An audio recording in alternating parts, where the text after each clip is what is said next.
Hello everyone, सभी मित्रों को मेरा नमस्ते और जय श्री राम।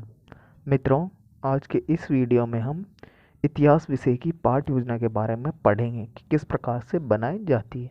जैसा कि आपने जो प्रकरण है, ये जो टॉपिक है, वो आपने थंबनेल में देख ही लिया होगा। तो शुरू करते हैं इस वीडियो को। सबसे पहले जो आपकी दैनिक पाठ योजना डायरी है, उसके ऊपर ही ऊपर आपको पाठ योजना का क्रमांक लगा लेना है, जो भी आपकी पाठ योजना का क्रमांक है।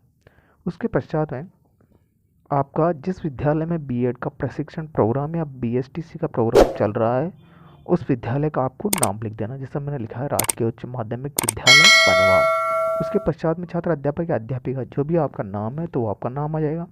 और जिस कक्षा की आप पाठ्य योजना तैयार करें, तो उस कक्षा का नाम लिख दीजिए। जैसे मैंने लिखा है कक्षा 8। और जो आज का विषय अपना वो है इतिहास या सामाजिक केंद्र इतिहास विषय। और जो प्रकरण है, तो प्रकरण का नाम लिख दीजिए हर्ष का प्रशासन एवं आश्रय दाता। ये हो जाएगा आपका प्रकरण। उसके पश्चात आता है आपका समय, तो ये हो जाएगा आपका समय।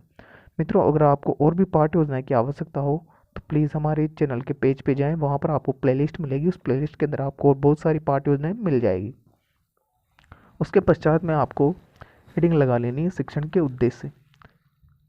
तो शिक्षण के उद्देश्य हेडिंग लगा लीजिए और इसके अंदर आपको 2 कॉलम बना लें। पहला है शिक्षण उद्देश्य, तीसरा है अपेक्षित व्यवहारगत परिवर्तन। ये 2 कॉलम बना लेने हैं। दोनों कॉलम बनाने के पश्चात में लिखेंगे शिक्षण के उद्देश्य। ये शिक्षण के उद्देश्य लिखने से पहले थोड़ा समझ लीजिए कि शिक्षण के उद्देश्य होते क्या हैं। शिक्षण के उद्देश्य का मतलब ये है कि आप छात्र अध्यापक या शिक्षक द्वारा जब बच्चे को पढ़ाया जाता है या किसी के बारे में जब शिक्षण करवाया जाए, तो उस शिक्षण से बच्चे के अंदर क्या परिवर्तन है, या बच्चे में आप शिक्षण करवा के क्या परिवर्तन लाना चाह रहे हो या क्या चेंज लाना चाह रहे हो, तो वही आपके शिक्षण के क्या हो जाएंगे, उद्देश्य हो जाएंगे। जैसे जो आपका शिक्षण उद्देश्य वाला जो कॉलम है, उसके अंदर आपका जो पहला शिक्षण होगा वो ज्ञानात्मक, तो ज्ञानात्मक शिक्षण उद्देश्य को आप लिख लीजिए। उसके पश्चात आता है द्वितीय। द्वितीय शिक्षण उद्देश्य आता है आपका अवबोध। अवबोध को आप लिखेंगे विद्यार्थी हर्ष के प्रशासन के रूप में विद्वानों का आश्रयदाता था हर्ष का मूल्यांकन व्याख्या कर सकेंगे। इसी प्रकार द्वितीय बिंदु को भी आप लिख लीजिए। थर्ड आता है ज्ञानोपयोग, तो ज्ञानोपयोग को भी आप लिखेंगे।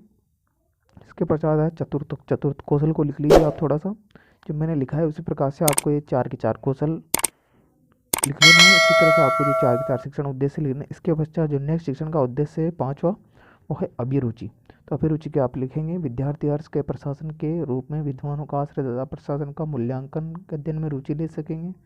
इसी प्रकार आता है छठवा है अभिवृत्ति। तो अभिवृत्ति में आप लिखेंगे विद्यार्थी हर्ष के प्रशासन के प्रति प्रशासनिक व समीक्षात्मक दृष्टिकोण का विकास कर सकेंगे। तो ये हो जाएंगे आपके 6 के 6 शिक्षण के उद्देश्य। इसी प्रकार से नेक्स्ट जो हेडिंग होगी आपकी, वो हो जाएगी सहायक सामग्री।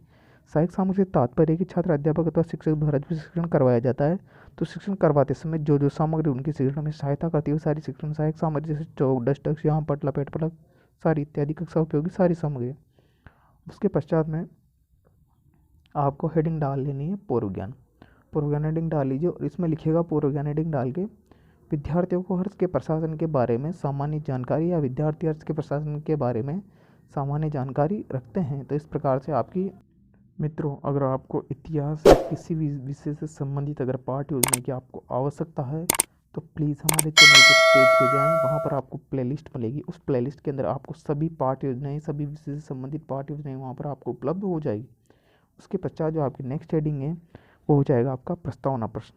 प्रस्तावना प्रश्न के अंदर आपको 3 कॉलम बना लें। पहला है क्रम संख्या, दूसरा है छात्र अध्यापक क्रिया और तीसरा है छात्र क्रिया। ये तीनों कॉलम बनाने के पश्चात में आप लिखेंगे, या लिखने से पहले थोड़ा समझ लीजिए कि प्रस्तावना प्रश्न होता क्या है।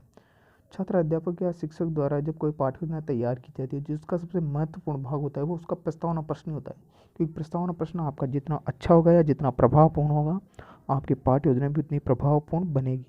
तो कहने का मतलब है, जो सबसे मूल भाग या सबसे महत्वपूर्ण बिंदु होता है वो प्रस्तावना प्रश्न होता है। तो इसके अंदर छात्र अध्यापिका द्वारा बच्चों से प्रश्न किए जाते हैं और बच्चों द्वारा इसके उत्तर दिए जाते हैं। जो छात्र अध्यापिका प्रस्तावना प्रश्न का प्रश्न करती है, इसमें प्रश्नों की संख्या कम से कम और 4 प्रश्न और अधिक से अधिकतम 6 या 7 प्रश्नों बच्चों से पूछ सकती है। तो पहला प्रश्न छात्र अध्यापिका ने पूछा, आर्यवर्त किस देश का नाम है, तो बच्चे उत्तर दे देंगे भारत देश का नाम है। भारत में किस विक्रम संवत किस राजा ने चलाया, तो बच्चे उत्तर देंगे चंद्रगुप्त द्वितीय ने चलाया। तीसरा प्रश्न छात्र अध्यापिका ने पूछा, चंद्रगुप्त द्वितीय किस वंश का शासक बने, तो बच्चे उत्तर दे देंगे गुप्त वंश का शासक बने थे। चौथा प्रश्न छात्र अध्यापिका ने पूछा, गुप्त वंश का प्रमुख शासक कौन था, बच्चे उत्तर दे देंगे वर्धन था। वर्धन वंश का प्रमुख शासन कौन था, तो बच्चे उत्तर दे देंगे कि हर्षवर्धन था। छठा प्रश्न छात्र अध्यापक ने पूछा, हर्षवर्धन के बारे में आप क्या जानते हैं? तो बच्चे इस प्रश्न का उत्तर नहीं दे पाएंगे तो बच्चों के लिए एक प्रकार से समस्या हो जाएगी। तो इस समस्या का समाधान अब छात्र अध्यापक द्वारा किया जाएगा। तो आपका जो नेक्स्ट हेडिंग होगी वो हो जाएगा आपका उद्देश्य कथन। और उद्देश्य कथन में आप लिखेंगे, बच्चों आज हम हर्षवर्धन के प्रशासन के बारे में विस्तार पूर्वक अध्ययन करेंगे अथवा चर्चा करेंगे। इसके पश्चात में जो आपकी नेक्स्ट हेडिंग होगी वो हो जाएगा आपका प्रस्तुतिकरण। यहाँ पर प्रस्तुतिकरण हेडिंग लगा लीजिए, मैंने लिखना भूल गया यहाँ पर प्रस्तुतिकरण, तो हेडिंग लगा लीजिए प्रस्तुतिकरण। और इसके अंदर आपको 5 कॉलम बना लें, गलती मत करेगा, 5 कॉलम बनाना है प्रस्तुतिकरण के अंदर आपको। पहला है शिक्षण बिंदु, दूसरा है छात्र अध्यापक क्रिया, तीसरा है छात्र क्रिया, चौथा है विधि और पांचवा है श्याम पट कार्य। इस तरह से आपको ये 5 कॉलम बना लेने। 5 कॉलम बनाने के पश्चात में जो आपका शिक्षण बिंदु वाला कॉलम है उसके अंदर आपको पहला शिक्षण बिंदु होगा लेखक एवं विद्वानों का आश्रयदाता। जो हर्षवर्धन था वो लेखक व विद्वानों का आश्रयदाता, ये हो जाएगा आपका पहला शिक्षण बिंदु। तो छात्र अध्यापक क्रिया कथन में लिखेंगे आप, हर्षवर्धन केवल विजेता और प्रशासक ही नहीं था बल्कि विद्वान भी था। हर्ष की काव्यात्मक कुशलता, मौलिकता और विस्तृत ज्ञान को बाणभट्ट ने भी स्वीकार किया था।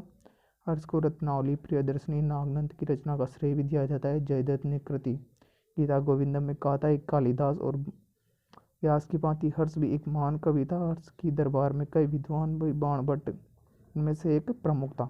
छात्र अध्यापक क्रिया में आप लोग छात्र सुनेंगे ध्यानपूर्वक। विधि हो जाएगी आपकी व्याकरण विधि। कार्य को आप परिपूर्ण कर लीजिएगा। उसके पश्चात आते हैं आपके बोध प्रश्न या पुनरावृत्ति प्रश्न। बोध प्रश्न या पुनरावृत्ति प्रश्न छात्र अध्यापक द्वारा पूछे जाते हैं और इसलिए पूछे जाते हैं ताकि उसने जो पाठ बच्चों को पढ़ाया है वो बच्चों का ध्यान उसमें केंद्रित है या उसमें लगा रहे। तो इस प्रकार से आपके हो जाएंगे आपके पुनरावृत्ति प्रश्न या बोध प्रश्न। इसके पश्चात में जो आपको अगले पेज पे फिर से वही 5 कॉलम बनाना है। पहला शिक्षण बिंदु, दूसरा छात्र अध्यापक क्रिया, तीसरा छात्र क्रिया, चौथा विधि और पांचवा श्याम पट कार्य। ये 5 कॉलम बनाने के पश्चात में जो आपका शिक्षण बिंदु वाला कॉलम है उसके अंदर आपको द्वितीय शिक्षण बिंदु लिखना है। वो है आपका द्वितीय शिक्षण बिंदु हर्ष का प्रशासन। तो ये हो जाएगा आपका द्वितीय शिक्षण बिंदु। तो छात्र अध्यापक कथन में आप लिखेंगे, सम्राट हर्ष स्वयं प्रशासन की धुरी था। उसका विचार था कि प्रशासनिक कुशलता के लिए शासक को निरंतर सचेत रहना चाहिए। दिन के 3 भागों में बांट दिया था उसने, जिसमें से एक भाग राजकार्य के लिए निश्चित कर दिया था। सिद्धांत रूप से हर्ष का प्रशासन निरंकुश था। वह प्रजा के देखने के लिए स्वयं नगरों ग्रामों में यात्रा करता था। सिद्धांत के रूप में हर्ष निरंकुश था किंतु लोगों ने अपने क्षेत्र में बहुत सा स्वायत्त प्राप्त किया था। हर्ष का साम्राज्य प्रांतों, युक्तियों, डिवीजनों और विचारों में विजयों में बांटा रखा था। इसके पश्चात छात्र कथन में आप लिखेंगे, विद्यार्थी ध्यानपूर्वक सुनेंगे। जो आपकी विधि कौन सी चल रही, व्याख्यान विधि। और जो श्याम पट कार्य उसको श्याम पट कार्य को आप परिपूर्ण कर लीजिए। इस प्रस्तुतिकरण में से आपको जो महत्वपूर्ण बिंदु उसको आप श्याम पट कार्य में लिख लीजिए। इसके पश्चात आपको लिख लेना है बहुत प्रश्न या पुनरावृत्ति प्रश्न। मैंने पहले बता दिया कि बहुत प्रश्न या पुनरावृत्ति प्रश्न किसके द्वारा पूछे जाते हैं और क्यों पूछे जाते हैं। इस प्रकार से जो आपके पाठ योजनाएं वो यहीं पे समाप्त होती है। इसके पश्चात आपको हेडिंग डाल लेनी है मूल्यांकन प्रश्न। जो मूल्यांकन प्रश्न के बारे में थोड़ी सामान्य जानकारी ले लीजिए कि मूल्यांकन प्रश्न किसके द्वारा पूछे जाते हैं और क्यों पूछे जाते हैं। जो मूल्यांकन प्रश्न होते हैं वो छात्र अध्यापिका द्वारा पूछे जाते हैं और इसलिए पूछे जाते हैं ताकि उसने जो पाठ बच्चों को पढ़ा है वो बच्चों ने कितना ग्रहण किया है। कहने का मतलब उनके दिमाग में कितनी बातें याद रही है उस बात को, या उन्होंने बच्चों ने कितना ग्रहण किया है अथवा नहीं किया है। तो इस चीज़ की प्रतिपुष्टि या फीडबैक लेने के लिए छात्र अध्यापिका द्वारा मूल्यांकन प्रश्न किए जाते हैं। और जो मूल्यांकन प्रश्न होते हैं वो छात्र अध्यापिका द्वारा किसी भी प्रकार के बनाए जा सकते हैं, जैसे लघुतरात्मक, अति लघुतरात्मक, निबंधात्मक, सत्य वाले, मिलान चिन्ह वाले, रिक्त स्थान वाले, किसी भी प्रकार के प्रश्न बनाए जा सकते हैं। जैसे मैंने प्रश्न बनाए हैं उसी प्रकार से आप भी प्रश्न बना सकते हैं। किसी प्रकार से आप प्रश्न बना के बच्चों का मूल्यांकन कर सकते हैं। आपका केवल एकमात्र उद्देश्य है बच्चों का मूल्यांकन करना कि उन्होंने कितना सीखा है अथवा कितना नहीं सीखा है। उसके पश्चात में आपको नेक्स्ट हेडिंग डाल लेनी है, वो है गृह कार्य। गृह कार्य हेडिंग डाल लीजिए और बच्चों को आप गृह कार्य दे दीजिए। और बच्चों को आप गृह कार्य इस प्रकार से दीजिए, कहने का मतलब है आपने जिस कठिनाई स्तर से बच्चों को पाठ पढ़ाया या शिक्षण करवाया है उस कठिनाई के स्तर के आधार पर आप बच्चों को गृह कार्य दे दीजिए ताकि वो अपने खाली समय का सदुपयोग घर पे जाके कर सकें। मित्रों, आशा करता हूँ कि आपको वीडियो अच्छा लगा होगा, तो प्लीज़ वीडियो को लाइक करें, शेयर करें और चैनल को सब्सक्राइब करना ना भूलें। मित्रों, अगर पढ़ाई से संबंधित आपको कोई भी समस्या आ रही है तो प्लीज़ हमारे चैनल के कमेंट बॉक्स में कमेंट जरूर करें ताकि आपकी समस्या का समाधान किया जा सके। Thanks for watching.